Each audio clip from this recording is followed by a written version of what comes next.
Imagine a world where our youth are not waiting for instructions, for opportunity, and sometimes even for permission before taking their next step toward making a difference. What if the leaders of tomorrow were already leading today? Our future is, and always has been, in our hands, especially in those of young people like all of you, the youth in the room. You are the ones changing, shaping, and redefining what our future could look like, depending on how far you choose to explore your interests, your curiosities, and your passions. So to do so, it's essential to understand how to drive your initiative in whichever direction you may choose, and in empowering youth to take action, we ultimately can empower ourselves. My name is Antonia Macris, and it is a privilege to speak to you today as a lifelong learner, I call myself, a youth leader and an interdisciplinary scholar in a slew of disciplines: education, environment, and communications. That's my niche. So today, I will be sharing my knowledge and experiences with you in a talk about the power of youth leadership, the importance of community service, and the strength of interdisciplinary learning. At the intersection of these three pillars, youth, community, and learning, lies my approach for empowering not only youth, but for anyone to ignite their potential, pursue multiple passions, and overcome doubt to make a difference. Before we dive deeper, I want you to imagine something with me. Picture life as a giant game of snakes and ladders. You might have heard this one before. But your game piece is a car, and you're behind the wheel, driving your own initiative. You roll the dice, and sometimes you land on a ladder, racing to new heights of success. Other times, you land on a snake, and you're going all the way back down to where you were before, or sometimes even lower. The key is that everything you experience is a learning opportunity. Snakes, or setbacks, aren't a negative. They're a chance to reflect, to learn, and reassess. Every time you slide down, it's an opportunity to recalibrate and push forward. You can't make progress or reach the next ladder that might be within reach or might not be visible yet unless you take action to keep moving on the board. Now, let's ask a couple questions to the audience. So I'd like you all to raise your hand if you've ever stepped up to lead something of interest, but when no one had asked you to. So you took some initiative on something, a team project, a school assignment, an office meeting. All right, a few hands. Now, how many of you wanted to lead something, but didn't because you were either unsure of how or if it was even your place to do so, showing hesitation to act? Okay, almost the same amount of numbers of hands. Success can sometimes be one move or one decision away, and one opportunity often leads to the next. The difference between inching closer to your potential and missed opportunities is like the ladders in the game. Ladders represent these moments of opportunity, but they mean nothing without taking initiative. A new opportunity or a breakthrough moment are all possibilities, but not without the courage, the confidence, and the support to take the next step and climb that ladder, something our youth often lack. When you land on a snake, there's no choice. You slide down and then try and figure it out from there. But when you land on a ladder, it's not automatic. The choice is yours. You have to ask yourself next time, will you step up and will you take that next step? Youth leadership and community service are two powerful ways to build confidence and empower students to take initiative. Leadership is about taking action, having a vision, and accepting responsibility, not just for the future, but for today.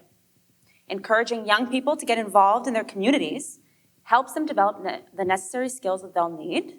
And for me, community service has always been at the core of my leadership development and my leadership journey. As a first-generation Greek Canadian, my cultural roots always inspired me to give back to my community and supporting youth in Hellenic organizations across Montreal, Canada, and the US. These contributions, as mentioned, were recognized in an incredible honor I had of receiving the King Charles III Coronation Medal for over a decade of youth leadership and community service. However, the true reward lies in the positive impact that you make along the way. Volunteering and community service not only provide a sense of purpose, but also teach youth leadership, empathy, and collaboration. These experiences help youth build the confidence needed to step into leadership roles, whether through the environmental education or cultural preservation and other initiatives I personally have experienced. Any community service I've seen can always produce a ripple effect, inspiring others to also lead in their communities and their areas of interest. So this, in turn, has the potential to create widespread transformation. I encourage you all to get involved, for the youth in the room, in any causes that inspire you. By balancing education and community service, you can make a meaningful impact while building the confidence to lead. Each small act of service builds this foundation for leadership. And I've witnessed the youth that I've worked with throughout the last decade and how they're shaping their own communities and taking on leadership roles in diverse fields and making similar remarkable impacts along their paths.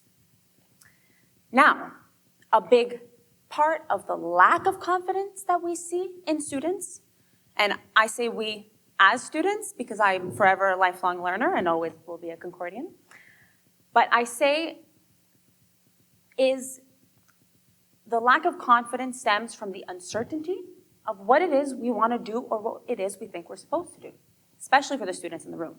I am here to tell you with certainty that it does not matter what you want to do at this very moment, because that may and will likely change many times before your next semester ends. And it should. Why? Because the more you learn, the more you do, then you notice things on a natural progression unfold on their own. And it's when you let each of your opportunities bring you to the next and you stay true to what interests you with setbacks along the way, sure, take them, take those snakes. That's when you carve the path to what you're meant to be on, which should be more evolved than what you initially thought out. So it should not be what you thought on day one. So I'd like to share with you my academic professional journey, which is a unique example of a non-linear, interdisciplinary path in more ways than one. So, to begin, 2 inspiring teachers from CEGEP sparked an early interest in 2 fields. Communications, because I took a media course and I got to interview, I think it was Virgin Radio at the time, and the second one was a geography course, because really, really cool teacher at Marinopolis. So that set the stage for my next decade of life. Little did I know back then. I initially started at Concordia in geography, fully intending to switch into comms because it was a competitive program at the time, and I believe it still is. But after 1 semester in geography, that's it, I was hooked.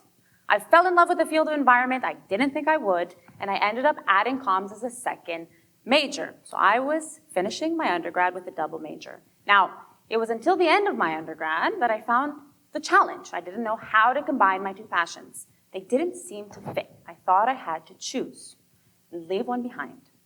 I was torn. But, of course, what did I do?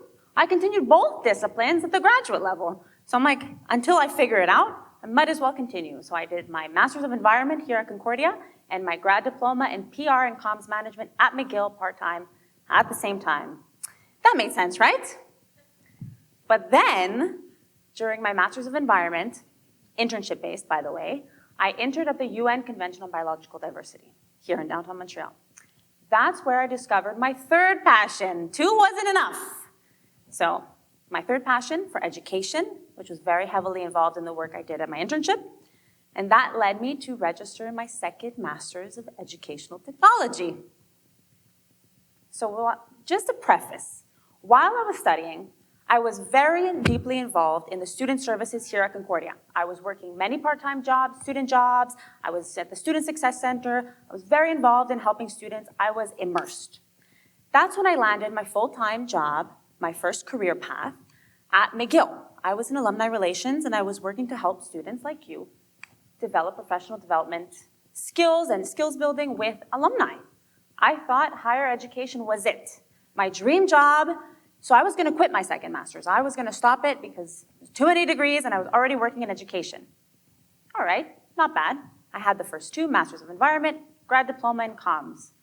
No need for an ed tech degree since I'm working at McGill. What happens? COVID hits. COVID hits, bad for many, gave some downtime to some, I found a silver lining. While I was sitting at home, under lockdown, I decided, why not? I'll just finish all of my courses that I had for my second master's since I'm here. I'm not doing anything anyways. Then what happened? At the end of finishing those courses, this master's, my second, internship-based yet again, needed me to complete an internship. And my permanent job, my dream job that I loved in higher education, my stable job at McGill, did not count. So I was torn between keeping my job in education that I loved or having to leave my job in education to finish my degree in education. The irony. So what did I do? I made the difficult decision and I left my stable, permanent job that I loved and I thought I wanted to do for the rest of my life at that moment to pursue the uncertainty of an internship at the government, to finish my second master's. That was the intent. What happened with that decision? 4 years later, and I've developed a public service career, and ultimately it led to my current role at Environment Canada, where I work as a manager of corporate learning, and I find myself in an exact intersection of the three fields of environment, communications, and education that I never thought existed before. So it goes to show you that you never know where each opportunity might lead, but if you stay true to your passions and what you like, they will guide you. My journey taught me to leverage diverse fields as a strength. Bringing an interdisciplinary mindset to the table enriches any situation, both personal and professional. But of course, there will always be moments of doubt, both self-doubt and doubt from others. I'll share an example. My second master's of education technology, the one I told you about, I was going to stop, then I finished. On my first day at orientation, I was told directly and advised that I should reconsider taking the program. First day in, I was very excited, and I left borderline in tears. I was told I shouldn't pursue another field right now because, quite frankly, they didn't think I could, or I should.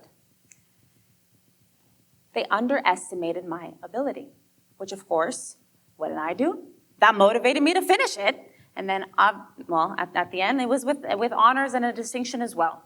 But that degree, the one that I was told not to pursue and might have been skeptical on that first day in tears, that degree is the one that led me to my current job where I am today in the government. So sometimes what might feel like a setback is exactly what you need as a push in the right direction. So the message I want to leave you all with today is simple. Embrace all your passions, because you never know where they'll take you. Interdisciplinary learning empowers you to tackle complex problems and sets you apart in any field. Explore your interests, even in uncertainty. They may bring you closer to that next ladder on the board towards success. Leadership doesn't wait or ask for permission. We all have the potential to make an impact today, but you have to roll the dice. You have to keep moving, and you have to take the first step. Drive that initiative that will empower the youth around you and yourself. And remember, when others doubt you, they're doubting themselves. Only you know your potential and what you're capable of, so don't be afraid to show it. Thank you.